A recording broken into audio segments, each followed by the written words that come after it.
निखिल के बाबूजी वही थे। उन्होंने कहा था मैं आऊंगा शाम को, तुमको और निखिल को मेला घुमाने ले चलूंगा। वो आ रहे थे तो बेकार में मुझे यहाँ पर लेकर चली आई।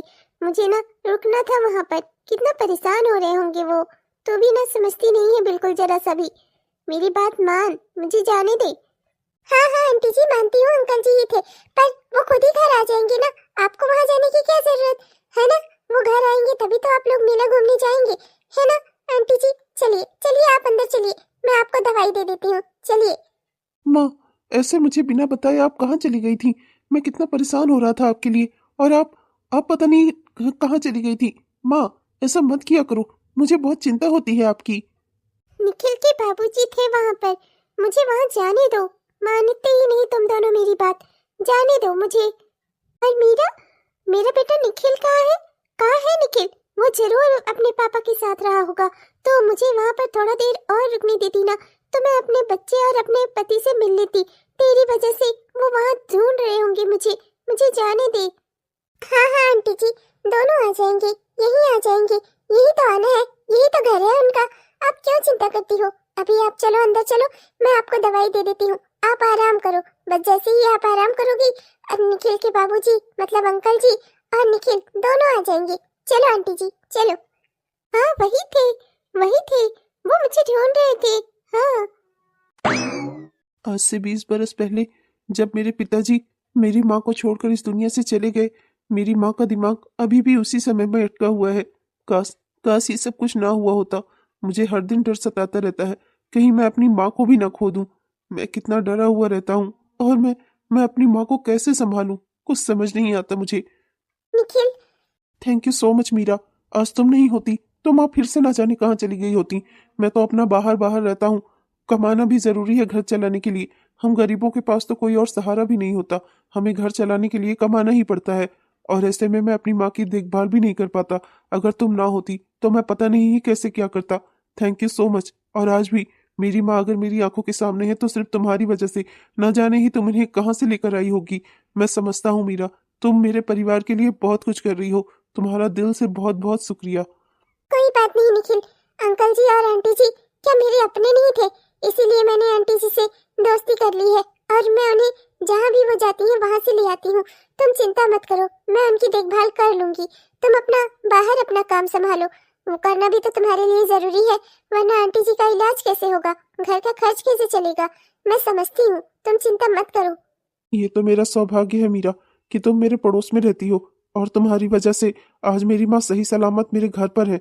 तुम्हारी वजह से ना जाने तुमने माँ को कितनी बार बचाया होगा। मैं तुम्हारा जितना भी धन्यवाद करूँ ना, उतना ही कम है। अरे तो तुम मेरे अच्छे दोस्त हो, बचपन की दोस्त हो, बचपन से जानती हूँ तुम्हें, तो क्या तुम्हारे लिए इतना भी नहीं कर सकती? मैं तो तुम्हारी दोस्त हूँ और तुम्हें अपना समझती हूँ। क्या तुम मुझे अपना नहीं समझते जो बार बार मेरे किए हुए काम को एहसान बता रहे हो? वैसे अगर तुम चाहो ना तो ये एहसान का बदला तुम चुका सकती हो। मेरे साथ एक चाय पीकर, मैं तुम्हारे लिए चाय बनाकर लाती हूँ अभी। जरूर पीऊंगा मीरा, तुम्हारे हाथों की चाय जरूर पीऊंगा। क्यों नहीं पीऊंगा। जानती हो मीरा, आज हमारे घर में ऐसी स्थिति होती ही ना, ये सब कुछ होता ही ना, अगर अगर उस सेठ ने मेरे पापा को पैसे दे दिए होते। जाने भी दो उस बात को, दुख की बातें हैं, जितना सोचोगे ना उतना ही तुम्हें दुख होगा। जाने दो उन बातों को, भूल जाओ और जिंदगी में आगे बढ़ो। आंटी जी का इलाज कराओ अच्छे से, उनकी तबीयत ठीक होनी चाहिए। मैं चाह कर भी ये बातें नहीं भूल पाता मीरा। मेरे पापा ने उस सेठ के यहाँ इतने सालों तक काम किया था, उसके यहाँ मन लगाकर काम किया था, ईमानदारी और मेहनत के साथ काम किया था। और उसके बदले में उस इंसान ने क्या किया? जब मेरे पापा को पैसों की जरूरत थी तो उसने पैसे नहीं दिए। अगर उसने वो पैसे दे दिए होते तो आज मेरे पापा इस दुनिया में जिंदा होते, और मेरी माँ उनके साथ होती, और आज हमारी जिंदगी में हमारे ये हालात ना होते। मुझे भी अपनी माँ और अपने पिता दोनों का प्यार मिला होता। यूं अनाथों की तरह मुझे खुद को ना पालना पड़ता। जानती हो मीरा, मेरी जिंदगी का ना बस अब एक ही मकसद है। मुझे उस सेठ से अपने पापा के मौत का बदला लेना है, अपनी माँ के पागल होने का बदला लेना है, मेरे बचपन के छीनने का बदला लेना है। मुझे उस इंसान से बदला लेना है। मैं उससे बदला लेकर रहूंगा, यही है मेरी जिंदगी का मकसद। जब तक मैं उसे उसके घुटनों पर नहीं ला दूंगा ना, मैं चैन से सांस नहीं ले पाऊंगा। देखो निखिल, मैं जानती हूँ कि तुम्हें बहुत अफसोस है अपने पिता की मौत का, और तुम्हारा दुख कोई कम नहीं कर सकता। और आंटी जी की ऐसी हालत तुम्हारे दुख में और बढ़ावा देती है। मैं जानती हूँ निखिल, पर देखो, बदला लेने का सोचकर कहीं तुम अपनी ही जिंदगी ना बर्बाद कर लो। तुम्हें आंटी जी का सहारा बनना है। मैं तो तुमसे यही कहूंगी कि बीती हुई बातों को भूल जाओ और जिंदगी में आगे कदम बढ़ाओ। बहुत से लोग ऐसे हैं जिंदगी में जो तुम्हारी परवाह करते हैं।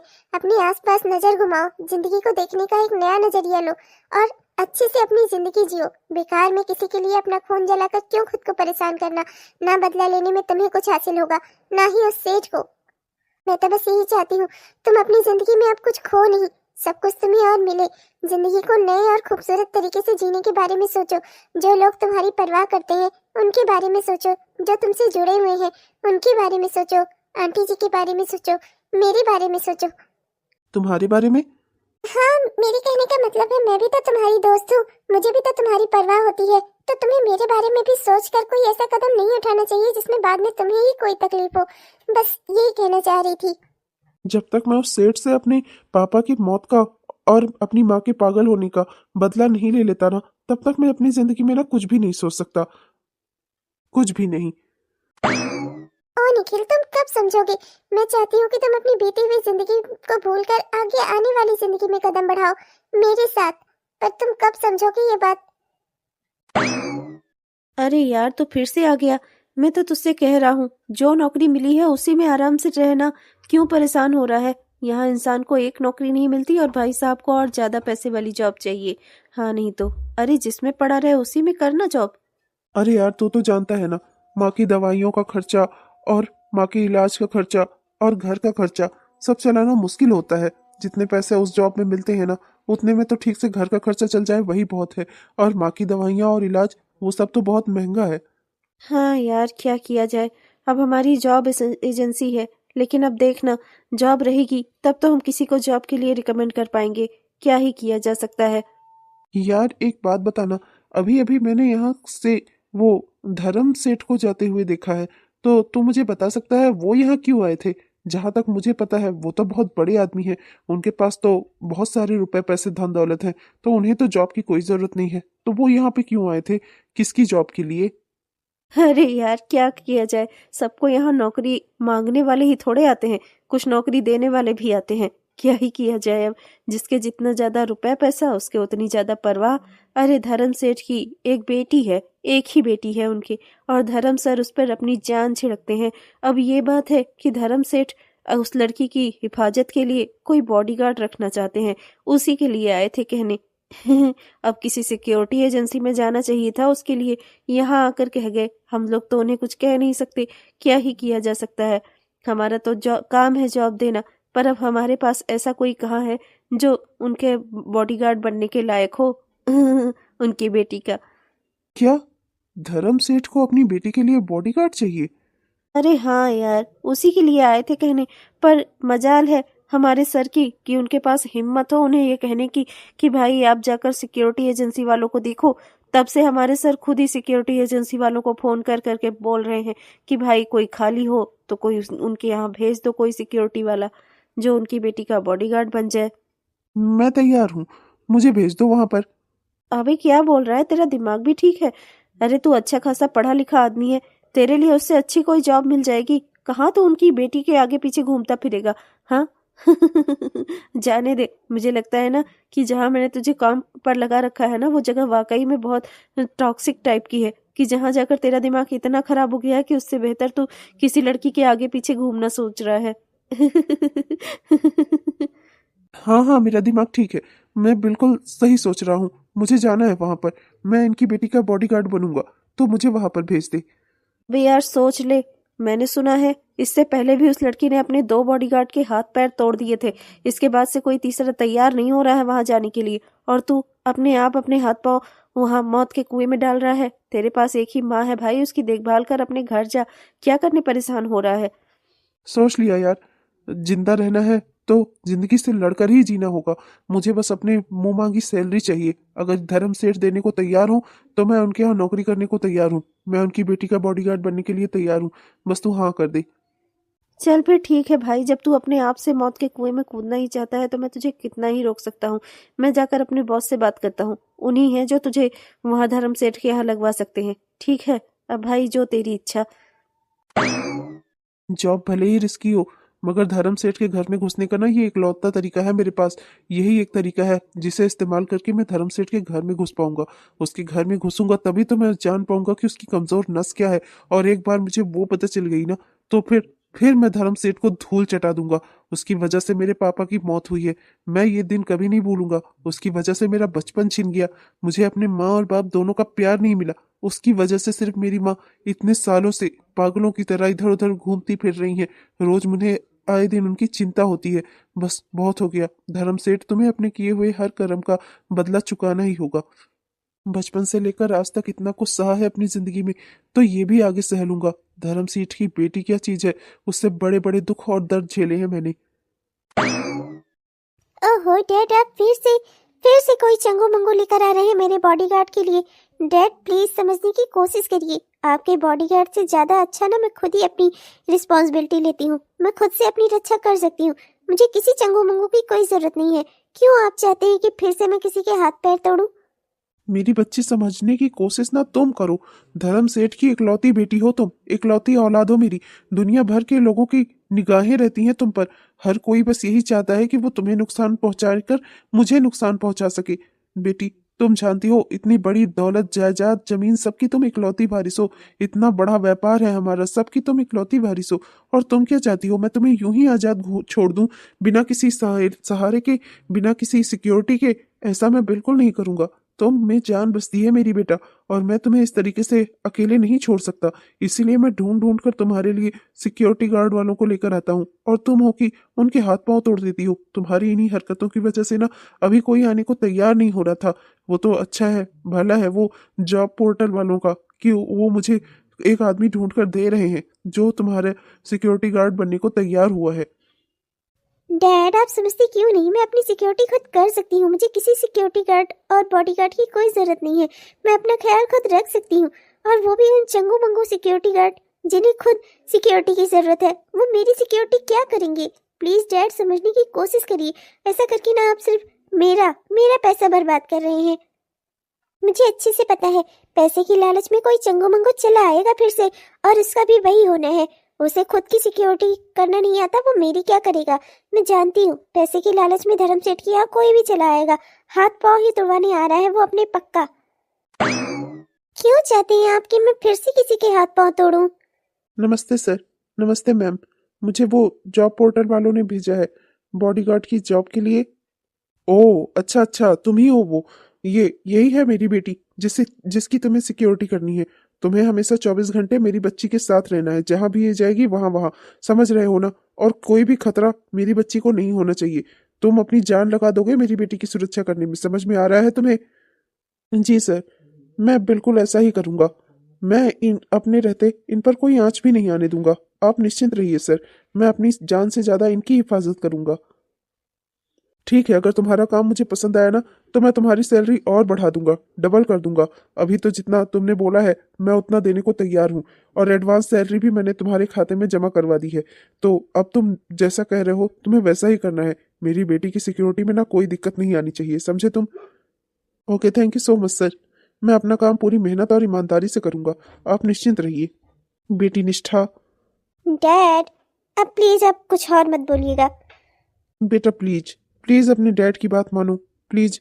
आज अगर तुम्हारी माँ जिंदा होती तो ये सब मुझे तुम्हें समझाने की जरूरत ही न पड़ती। प्लीज समझने की कोशिश करना। एक चंगू मंगू की हाथ तोड़े थे तो उन लोगों ने मुझे दूसरा पकड़ा दिया। अब लोग इन महाशय को लेकर चलो हर जगह 24 घंटा अपने साथ। हाँ नहीं तो।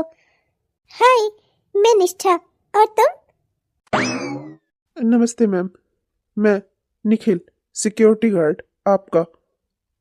ओह इट्स ओके समझ गई मैं। नमस्ते नमस्ते नमस्ते और मिस्टर निखिल कुमार, सिक्योरिटी वालों ने कब से इतना हैंडसम आदमी रख लिया बॉडीगार्ड के लिए? हाँ, मुझे तो लगा था बॉडीगार्ड के लिए कोई बॉडी बॉडी वाला आदमी भेजेंगे वो लोग, पर इतना हैंडसम लड़का। क्या मुझे यहाँ फिल्म की शूटिंग करवानी थी जो उन्होंने भेजा तुम्हें? या उन्हें अच्छा लगेगा अगर मैं तुम जैसे किसी हट्टे कट्टे आदमी के हाथ पांव तोड़कर वापस भेजूंगी तुम्हें तो? सॉरी मैडम, मैं समझा नहीं। अरे रे रे रे रे, तुम समझे नहीं? रुको, मैं तुम्हें समझाती हूँ बहुत अच्छे से। मेरे पापा की जिद की वजह से मुझे तुम्हें झेलना पड़ रहा है, समझे मिस्टर जो भी है एटसेट्रा कुमार, समझे तुम्हें ना झेलना मेरी मजबूरी नहीं है, समझे।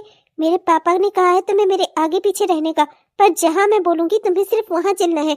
हरदम 24 घंटा मैं तुम्हें अपने साथ टांग कर नहीं रख सकती, समझे। मेरा जहां जी करता है मैं वहां आती हूँ, वहां जाती हूँ। मुझे कोई बंधन पसंद नहीं है, समझे तुम।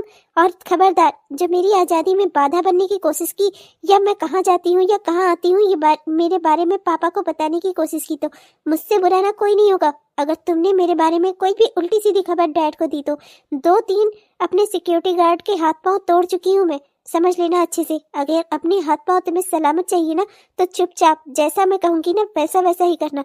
जहां मैं ले चलूंगी तुम्हें सिर्फ वहां ही चलना है, समझे तुम। आई एम सॉरी, मैं नहीं जानता कि आपने मुझसे क्या कहा। मुझे यहाँ इस काम पर मेरे बॉस ने रखा है और उनके कहे अनुसार ही मैं चलूंगा। आप मुझसे क्या कह रही हैं वो मैंने सुना भी नहीं, मैं आपको जानता तक नहीं। मैं बस आपका साथ इसलिए दूंगा क्योंकि मुझे मेरे बॉस ने कहा है 24 घंटा आपके साथ रहने के लिए, इसलिए मैं आपके साथ रहूंगा। भले ही आप मेरे हड्डी हड्डी को तोड़ डाले, पर फिर भी मैं अपने बॉस का कहा हुआ कहना नहीं टालूंगा। मैंने ये नौकरी ईमानदारी से करने का फैसला लिया है और वो मैं करके रहूंगा। मुझे समझ में नहीं आता आप जैसे बच्चे आखिर चाहते क्या है, करना क्या चाहते हैं। आपको अपने पापा का प्यार मिला है ना, इसलिए आपको उनकी कीमत नहीं है। उन लोगों से जाकर पूछिए जिन्हें अपने माँ बाप का प्यार नहीं मिलता, बचपन से ही जो अकेले खुद को ही पालते हैं। आपको क्या पता, आपको तो अच्छे अच्छे माँ बाप मिले, अच्छा घर मिला, रुपए पैसे में खेल कर आप बड़ी हुई, तो इसलिए आपके अंदर घमंड है। जिस पापा ने आपको सब कुछ दिया है आप उसे ही धोखा देना चाहती हैं। तुम्हारी कहने का मतलब क्या है, कहना क्या चाहते हो तुम, समझ नहीं पा रही हूँ मैं। जब इतने सालों में आप अपने पापा को नहीं समझ पाई, अपने डैड को नहीं समझ पाई, तो आप मुझे क्या ही समझेंगी। मैं आपसे उम्मीद भी नहीं करता। आप बस इतना समझ लीजिए कि मैं अपना काम पूरी ईमानदारी और मेहनत से करूंगा। जिस काम की मुझे तनख्वाह मिली है, भले ही उस काम में मेरी जान ही क्यों न चली जाए, लेकिन मैं अपना काम मेहनत और ईमानदारी से ही करूंगा। किसी और के कहने पर मैं अपने काम में कोई तब्दीली नहीं लाऊंगा। मुझे इस काम के पैसे मिलते हैं और मेरे बॉस ने मुझे जैसा करने को कहा है मैं वैसा ही करूंगा। उम्मीद करता हूँ कि आप खुद अपनी हरकतों में सुधार ले आएंगी, बजाय मुझे सुधारने के। तुमने सुना ना मैंने तुमसे क्या कहा, मैं 24 घंटा तुम्हें अपने साथ टांग कर नहीं घूम सकती, समझे ना तुम। आपने सुना क्या मेरे बॉस ने क्या कहा? उन्होंने मुझसे कहा है कि कुछ भी हो जाए मुझे आपका साथ नहीं छोड़ना है, और मैं कभी नहीं छोड़ूंगा। मैं आपकी हिफाजत करके रहूंगा, भले ही आपको अच्छा लगे या बुरा, मुझे उससे कोई फर्क नहीं पड़ता। पर जो मेरे बॉस ने कहा है वो मैं करके रहूंगा। ठीक है, मुझे भी अच्छे से पता है तुम्हें किस बात की लालच हो रही है, मेरी हिफाजत करने की या फिर रुपए पैसे और धन दौलत की। जो मेरे पापा ने तुम्हें देने का वादा किया है, तुम्हारी तनख्वाह डबल करने का वादा किया है, मुझे अच्छे से पता है। पैसों के लालच में आकर ये झूठा दिखावा करने चले हो तुम। बहुत ज्यादा मेरे पापा के कहने में चलने की तैयारी की है ना तुमने। देखना कहीं ऐसा ना हो कि तुम्हें ही हिफाजत की जरूरत पड़ जाए। हिफाजत की जरूरत तो तुम दोनों को पड़ेगी, तुमको और तुम्हारे बाप को, मुझसे, जो अभी जानते नहीं कि किस मकसद से मैं इस घर में घुसा हूँ। जैसा घमंडी बाप वैसी घमंडी बेटी। उसके घर में घुसने के लिए मुझे ये सारा नाटक और नौटंकी करनी पड़ रही है। जिस आदमी की मैं शकल देखना नहीं पसंद करता, उससे मुझे ऑर्डर लेने पड़े हैं। जिस आदमी को देखकर मुझे मेरे पिता का मरा हुआ चेहरा याद आता है, जिस इंसान को देखकर मुझे मेरी पागल माँ की सूरत याद आती है, उस इंसान की शकल मुझे हर दिन देखनी पड़ेगी। इससे बढ़कर सजा मेरे लिए और दूसरी कोई नहीं हो सकती। जैसे ये खुद है ना, ये बाप बेटी, ऐसे ही दूसरे को भी समझते हैं, लालची और दुष्ट। निखिल, ये तुम क्या कह रहे हो? उसी सेठ के घर में जाकर तुमने नौकरी कर ली? अरे ऐसे कैसे कर सकती हो तुम? मैं तुमसे कह रही हूँ, बीती हुई बातों को भूलकर जिंदगी में आगे कदम बढ़ाओ। बीते हुए कल में लौट लौट कर जाने का ना कोई फायदा नहीं है। प्लीज निखिल, अपनी माँ के बारे में सोचो। जो बदला लेने तुम चले हो, अगर उसमें तुम्हें कोई दिक्कत हुई या तुम्हें कुछ हो गया, आंटी जी के बारे में सोचा है कभी? कैसे रहेंगी वो अकेले? देखो, अपने पिता को तुम खो चुके हो, अपनी माँ को क्यों खोना चाहते हो? निखिल, बदला लेने में कुछ नहीं रखा है। अपनी जिंदगी आराम से जियो और भूल जाओ ये सब कुछ। नहीं भूल सकता, नहीं भूल सकता मैं मीरा। मैं कैसे भूल जाऊं कि उन लोगों की वजह से मैं अपना बचपन नहीं जी पाया। कैसे भूल जाऊं कि अनाथों की तरह मैंने अपनी जिंदगी काटी है पूरी। कैसे भूल जाऊं कि इतना बड़ा होने के बाद भी मेरी माँ मुझे ही नहीं पहचानती। वो मुझसे ही कहती है कि वो निखिल की माँ है और उनका बेटा स्कूल गया हुआ है। उनकी नजर में मैं कभी बड़ा हुआ ही नहीं, और तुम चाहती हो ये बात मैं भूल जाऊं? कैसे भूल जाऊं मैं मीरा, बोलो कैसे भूल जाऊं ये सब कुछ? अब मुझे चाहे उस घर में उस सेठ की बेटी के आगे पीछे ही क्यों ना घूमना पड़े, पर मैं वो नौकरी सिर्फ उसके घर में घुसने के लिए कर रहा हूँ और मुझे ये करना ही होगा। तुम्हें क्या लगता है मुझे बड़ा अच्छा लगता है उस सेठ से ऑर्डर ऑर्डर करके कि वो मुझे ऑर्डर दे और मैं उसका ऑर्डर फॉलो करूं? तुम्हें क्या लगता है, क्या मुझे बहुत अच्छा लगता है अपने बाप के हत्यारे को हर पल अपनी आंखों के सामने देखना? क्या अच्छा लगता है कि मेरे माँ के पागल होने के जिम्मेदार आदमी को अपनी आंखों के सामने मैं यूं ही हंसता खेलता हुआ देखूं? मुझे क्या अच्छा लगता है ये सब कुछ? पर मैं ये सब कुछ कर रहा हूँ मीरा, क्योंकि ये सब करना जरूरी है। अगर मैंने ऐसा कुछ नहीं किया ना, तो मैं कभी उससे अपना बदला नहीं ले पाऊंगा। निखिल, तुम्हें क्या लगता है इस तरीके से बीते हुए कल में लौट लौट कर जाओगे तो आगे की जिंदगी कभी जी पाओगे क्या? प्लीज समझने की कोशिश करो। उसकी सेठ की बेटी के आगे पीछे घूमकर तुम्हें कुछ नहीं हासिल होने वाला। उस सेठ की कमजोर नस का तुम्हें पता चल भी गया, तुमने उससे अपना बदला ले भी लिया, तब भी जिंदगी में क्या हासिल कर लोगे तुम? देखो, मैं कहती हूँ कि इन सब बातों को भूलकर अपनी माँ के इलाज में अपना दिमाग लगाओ और उन्हें अच्छी से अच्छी इलाज की सुविधा दो। जिंदगी में आगे कदम बढ़ाओ। प्लीज प्लीज निखिल, समझने की कोशिश करो। मीरा, जब तक मैं अपने पापा का बदला नहीं ले लेता ना उस सेठ से, तब तक मैं जिंदगी में अपने आगे नहीं बढ़ पाऊंगा। और इसके लिए मुझे चाहे उस सेठ की बेटी के आगे पीछे ही क्यों ना घूमना पड़े उसका बॉडीगार्ड बन के, और उस सेठ से ऑर्डर ही क्यों ना लेने पड़े। एक बार मुझे उसकी कमजोर नस का पता चल गया ना, तो उसकी पूरी लंका का ना मैं अकेला दहन करूंगा, देखना तुम। मैं तो बस ये सोच रही हूँ कि कहीं तुम इन सब में मुझे ही ना भूल जाओ, कहीं तुम इन सब में इतना आगे न निकल जाओ कि लौटकर तुम्हें मेरे पास आने के लिए कोई रास्ता ही न बचे। मैं बस तुम्हें अपने पास देखना चाहती हूँ। प्लीज निखिल, समझने की कोशिश करो। डैड प्लीज, आप समझते क्यों नहीं? आप क्यों चाहते हैं कि मैं उसका भी हाथ पांव तोड़ दूं और फिर आप उसे रोकेंगे मेरे साथ आने जाने से, फिर वो ये नौकरी छोड़ेगा? डैड क्यों नहीं समझते आप? देखिए, आपकी बात मानकर मैं उसे अपनी हर जगह अपने साथ लेकर जाती हूँ, पर यहाँ यहाँ नहीं ले जाना चाहती। वो मेरी शॉपिंग है पापा, कम से कम इस शॉपिंग पर तो आप मुझे अकेले जाने दीजिए अपनी सहेलियों के साथ। क्यों नहीं समझते आप? नमस्ते सर। नमस्ते मैम। बहुत खुशी हुई बेटा आज तुम्हें देखकर निखिल। मुझे तो लगा था कि एक बार इसके धमकाने के बाद बहुत कम लोग होते हैं जो दोबारा लौट कर आ पाते हैं, और तुम आ गए। मुझे बेहद खुशी हुई और बेहद सही समय पर आए हो। मैं बस तुम्हारा ही इंतजार कर रहा था। देखो, आज ये फिर मार्केट अकेले जाने की जिद कर रही है, पर तुम तो जानते हो ना, मैं इसे अकेले नहीं जाने दूंगा। तो तुम इसके साथ जाओ, ये जहां भी शॉपिंग करने जाए तुम इसके साथ साथ रहना। डैड। देखो बेटा, तुम इसकी बात बिल्कुल मत सुनो, तुम मेरी बात सुनो। देखो बेटा, इसकी शादी ना बहुत बड़े एक बिजनेसमैन है उनके बेटे के साथ तय हुई है, और अगर ये रिश्ता हुआ ना, तो मैं बहुत ही पावरफुल बन जाऊंगा। और इसीलिए लोग नहीं चाहते कि मेरी बेटी की शादी इतने बड़े बिजनेसमैन के बेटे से हो, और इसीलिए लोगों की नजर है मेरी बेटी के ऊपर। लोग मेरी बेटी के साथ कुछ भी बुरा भला कर सकते हैं, इसीलिए इस समय तुम्हें और ज्यादा सतर्क रहना होगा। जब तक ये शादी नहीं हो जाती ना, मेरी बच्ची के ऊपर खतरा हमेशा मंडराता ही रहेगा। आप निश्चिंत रहिए सर, मैं इन्हें एक पल को भी अकेला नहीं छोड़ूंगा। आप बिल्कुल निश्चिंत रहिए। हाँ बेटा, मैं तुम पे अपनी बच्ची से ज्यादा भरोसा करता हूँ। मैं जानता हूँ ये कभी कभी गुस्से और तैस में आकर ना उल्टा सीधा काम कर सकती है, पर तुम मेरा भरोसा हो। तुम मेरी बच्ची की हिफाजत करना, ठीक है बेटा? और बेटा, तुम मानता हूं कि ये तुम्हारी शादी की शॉपिंग है, तुम अकेले ही करना चाहती हो, पर तुम्हारे साथ अगर ये रहेगा ना, तो तुम्हें बिल्कुल भी चिंता करने की जरूरत नहीं है। ये बस तुमसे दूर खड़ा रहेगा। तुम अपनी शॉपिंग अपनी सहेलियों के साथ ही करना, पर सिक्योरिटी के लिए इसका तुम्हारे साथ होना ना बेहद जरूरी है। प्लीज समझने की कोशिश करो मेरी बच्ची। Okay dad. ये हुई ना बात, मेरी प्यारी बेटी। बहुत शौक लगा है ना मेरे पापा के ऑर्डर फॉलो करने का, बहुत शौक लगा है मेरी हिफाजत करने का। आज देखना, आज ना मैं ऐसा कुछ करूंगी ना कि तुम्हें खुद खुद मेरी हिफाजत करने से डर लगने लगेगा। अपनी हिफाजत कर लो पहले मुझसे, तब मेरी हिफाजत करना बाद में। Hello hello.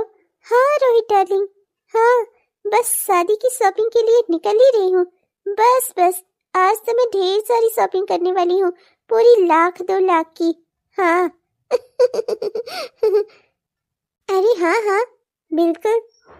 जितना दुष्ट बाप उतनी ही दुष्ट बेटी, दोनों से ही पार पाना मुश्किल है। दोनों की ही शकल देखकर नफरत होती है। बताओ तो जरा, इसकी शादी हो रही है, ना जाने ही किसका घर का सत्यानाश करेगी ये। इतनी घमंडी और दुष्ट लड़की जिस भी घर में जाएगी ना, उस घर का ही सत्यानाश करके रख देगी। घमंडी हो भी क्यों ना, पैसों में जन्म हुआ है, जिंदगी भर रुपए पैसे में खेलती हुई तो आई है। हाँ नहीं तो आखिर इतने बड़े सेठ की इकलौती बेटी जो है। आम लोगों की तरह ही तुम्हारी भी सोच वही है जो आम लोगों की सोच होती है, बिटिया को देखकर, निष्ठा बिटिया को देखकर। नहीं, वो मैं बस आई एम सॉरी। अरे नहीं नहीं, कोई ना जी, मैं समझता हूँ। बिटिया बोलती ही ऐसे है कि लोग उसके बारे में गलत समझ लेते हैं, पर बेटा वो मन की बुरी नहीं है, बहुत अच्छी लड़की है। और तुम कह रहे हो उसका पैसों में ही जन्म हुआ है, ऐसा नहीं है। दरअसल वो साहब की अपनी बेटी नहीं है, साहब ने तो उसे गोद लिया हुआ है। क्या?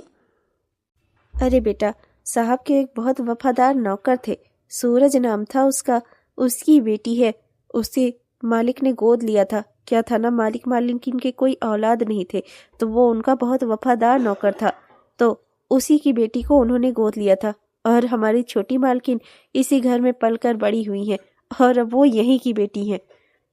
बड़े साहब उन्हें अपनी जान से ज्यादा चाहते हैं, और लोग भी जानते हैं कि वो साहब की इकलौती बेटी हैं। अच्छा, उनके वफादार सिर्फ एक ही नौकर थे, सूरज जी, और कोई नहीं था दूसरा? अब बेटा मुझे तो क्या ही पता, मुझे तो ज्यादा जानकारी है नहीं। मैं तो बिटिया के गोद लेने के बाद ही यहाँ आया। मुझे बाद में पता चला कि उसकी माँ उसे जन्म देते समय ही मर गई थी, और जिस सूरज की वो बेटी थी उसने मालिक को अपनी बेटी गोद दे दी। उसके कुछ समय बाद सूरज की भी एक कार एक्सीडेंट में मौत हो गई।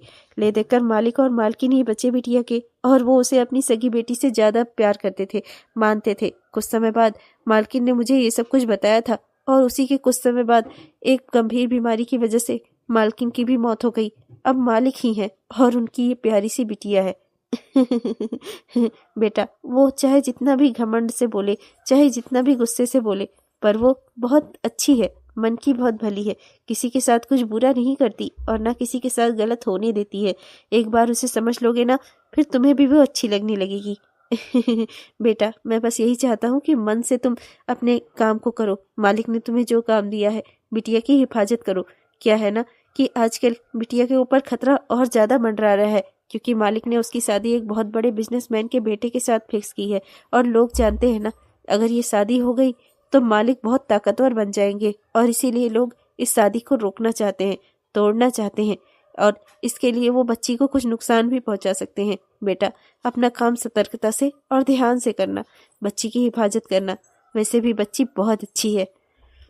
जी, मैं अपना काम मेहनत और ईमानदारी से ही करता हूँ, आप निश्चिंत रहिए। निष्ठा को कुछ नहीं होगा मेरे रहते हुए, चाहे मुझे इसके लिए अपनी जान की ही बाजी क्यों ना लगानी पड़े। वही कह रहा था बेटा, अगर उसकी बातों पर ध्यान दोगे ना, उससे नाराज रहोगे, तो तुम उसकी हिफाजत ठीक से नहीं कर पाओगे। इसीलिए मैंने उसकी जिंदगी की सारी कहानी तुम्हें बता दी, जो भी मैं जानता था। बेटा बच्ची का ख्याल रखना, मन की बुरी नहीं है वो, बहुत अच्छी लड़की है। उसे समझने की कोशिश करना, उसकी हिफाजत करना, कोशिश करना कि उसे खरोच तक ना आए। बेटा इसी में सबकी भलाई है। ओह, तो निष्ठा सूरज जी की बेटी है, धर्म सेठ की नहीं। तो फिर धर्म सेठ ने सूरज जी की बेटी को क्यों गोद लिया? और पापा और सूरज जी तो बहुत अच्छे दोस्त हुआ करते थे। फिर उसने सूरज जी की बेटी को लेकर गोद इस इतनी बड़ी जायदाद की मालकिन बना दिया। ऐसा क्यों किया होगा धर्म सेठ ने? पर मुझे क्या ही लेना देना, मैं इस बारे में क्यों सोच रहा हूँ। मेरा मकसद उस धर्म सेठ से अपने पिता का बदला लेना है, अपनी माँ का बदला लेना है, अपना बदला लेना है। फिर उस धर्म सेठ ने क्यों क्यों सूरज जी की बेटी निष्ठा को गोद लिया, क्यों उसे अपनी जायदाद की इकलौती वारिस बनाया? मुझे क्या ही लेना देना इन बातों का। होगा उसका कोई स्वार्थ, वो आदमी बिना स्वार्थ के कोई काम कर सकता है क्या? मुझे बस धर्म सेठ से अपना बदला लेना है, और कुछ नहीं जानता मैं। हेलो दोस्तों, आप सबको दिल से मेरा प्यार भरा नमस्कार। कैसे हैं आप सब? उम्मीद करती हूँ कि बहुत ही बढ़िया होंगे। आपने हमारा यह वीडियो पूरा देखा, इसके लिए आपका दिल से बहुत बहुत धन्यवाद। दोस्तों कैसा लगा आपको? उम्मीद करती हूँ कि पसंद आया होगा, और अगर पसंद आया तो कृपया वीडियो को लाइक जरूर करिएगा, अपने दोस्तों को, रिश्तेदारों को वीडियो को शेयर भी जरूर करिएगा। और हाँ दोस्तों, अपने प्यारे प्यारे से कमेंट्स भी हमें जरूर लिखिएगा। आपके प्यारे प्यारे कमेंट्स का हम दिल से इंतजार करते हैं दोस्तों। और हाँ दोस्तों, हमारे वो प्यारे दोस्त जिन्होंने अभी तक हमारे चैनल को सब्सक्राइब नहीं किया है, कृपया सब्सक्राइब कर लीजिएगा दोस्तों, जिससे हमारे इस तरह की वीडियोस आप तक हर दिन पहुंचते रहे। तब तक के लिए हम चलते हैं, मिलेंगे आपसे कल की वीडियो में। तब तक के लिए बाय बाय। कल मिलते हैं दोस्तों इस कहानी के अगले भाग में।